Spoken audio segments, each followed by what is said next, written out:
Good win. Good win by the team. Jeff told me that's the second time in 30 years that Washington was able to win here. And I know we were 1-9 the last 10 times. So excited the way our guys played. Guys competed.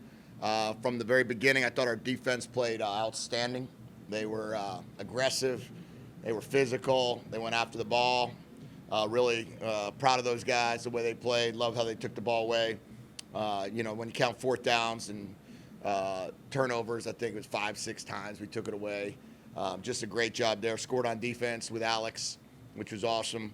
And then thought we missed a few things early that we had great opportunities at to really put the score ahead of be up a few touchdowns early on in the game. But we got to 20-0 with Alex's play, and I think in the second half the offense clicked pretty well. And proud of our guys. I know it's a tough situation being an interim coach, and I think that those guys have competed all season long and continue to compete. So hats off to Coach Skipper there. That is a big challenge to get teams ready every week. And I thought that our coaching staff did a great job getting our guys ready to go this week. Proud of our team being 3-2 on the road in the Big Ten. As we saw today, it's not easy to win on the road.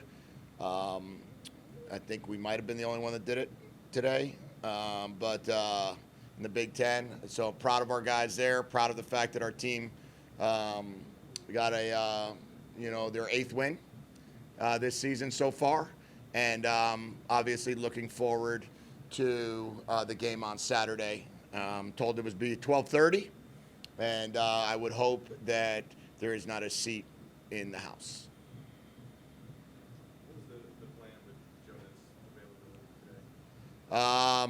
We tried to get him. Our goal was to play 10 plays with him, 10 to 12. I think that's what we got to. I wanted to get him a touchdown if we were close. Talked to Adam about that ahead of time. Said if we can get Jonah another touchdown, 16 puts him in the top 10 in UW history. Wanted to make sure we got that if we had that opportunity, and felt like 10 to 12 was probably good, maybe 15, so we can get him probably full go for next Saturday or close to it. How important is it, like you said, the second win here in 30 years, just to be able to take care of business on the road and do really what you're supposed to do, what you expect to do? Yeah. Just to make that kind of a statement. Yeah, I think winning on the road is really hard, and when you can do it, it's good. And I thought that today, our guys, and I always think that when we go out, when we go on the road, that we're really prepared, that we're going to play really well. Sometimes it doesn't always work out that way, but other times you just play really well, and it falls in your favor, and I'm glad that it did today. Damon missed a couple of those deep shots early on. What was the message to him in the second half? Yeah, I just said, we must be at higher altitude than I thought, because we just missed by like a yard a couple times, right? We missed by a yard to Aldrich twice, and those could have been big time plays, and then we missed on a third and 5, and then the one on the rollout. So just told him to come, just take a deep breath. You're excited, it's excited when you see a guy that you think is, you're open, and I thought he played really, really well in that second half. I think his completion percentage was really clean in the second half. So many young guys, especially at wide receiver, coming into a big historic venue like this and playing on grass, which they're not used to. Can you talk a little bit about just how well your youth played specifically with wide receivers? Yeah, I think I don't know what the number is, but I think we probably are over 3,000 at this point in snaps total of freshmen.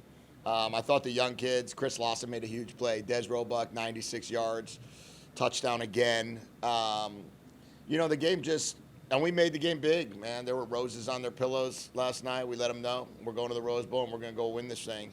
And these guys didn't think it was too big for them. They're just getting better and better and better. Their opportunities are more and more and more.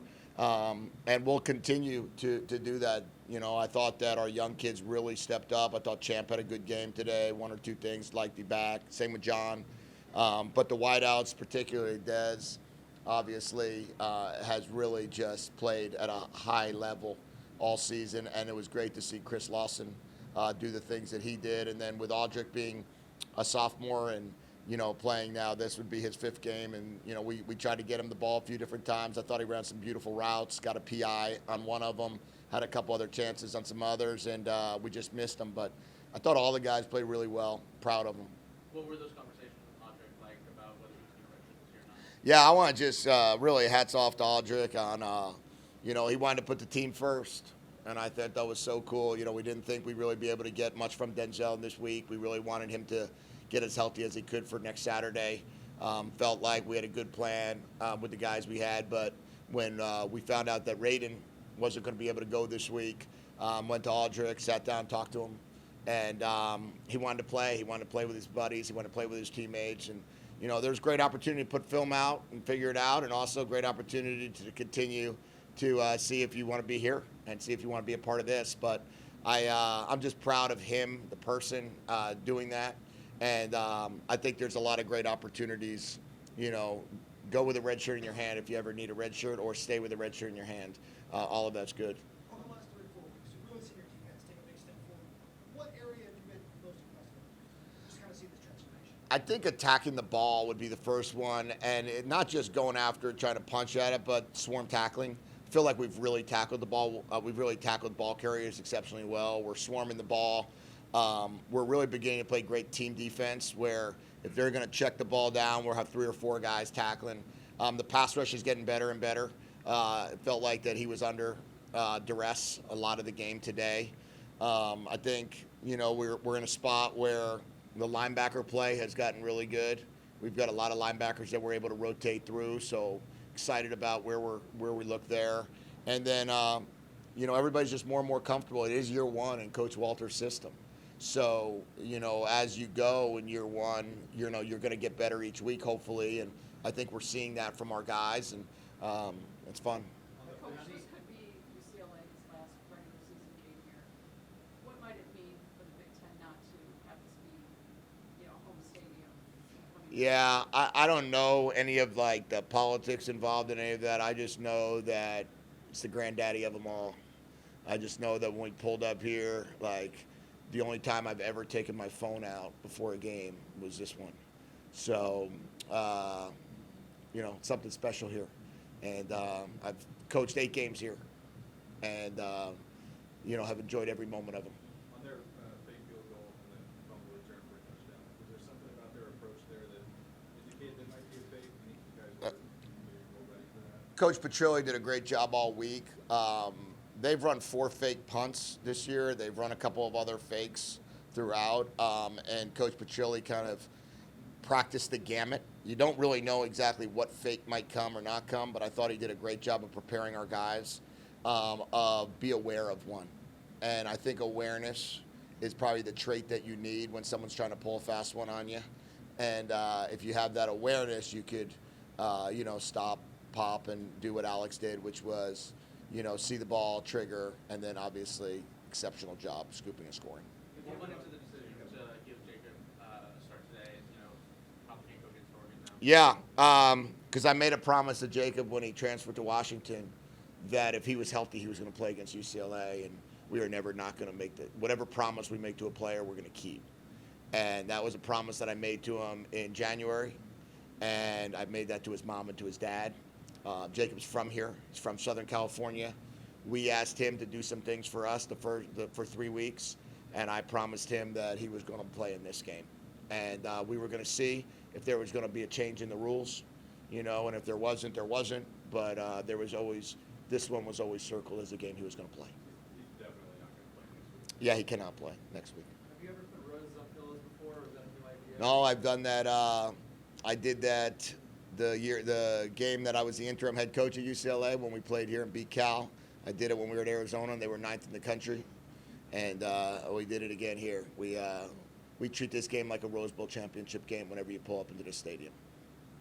Good. What about with the Takario? Yeah, Thursday in practice, he had a little lower body injury that we didn't have enough days to get him ready.